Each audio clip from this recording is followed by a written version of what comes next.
Hi hello ಎಲ್ರಿಗೂ ನಮಸ್ಕಾರ. ಇವತ್ತಿನ ರೆಸಿಪಿ ಫ್ರೈಡ್ ರೈಸ್.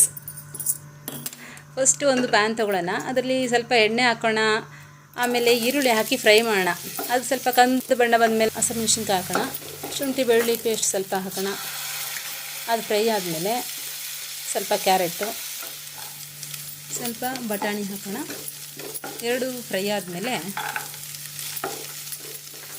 ಎಲೆಕೋಸು ಹಾಕೋಣ. ಎಲೆಕೋಸು ಫ್ರೈ ಆದಮೇಲೆ ಸ್ವಲ್ಪ ದಪ್ಪ ಮೆಣಸಿನ್ಕಾಯಿ ಹಾಕಿ ಫ್ರೈ ಮಾಡಿ.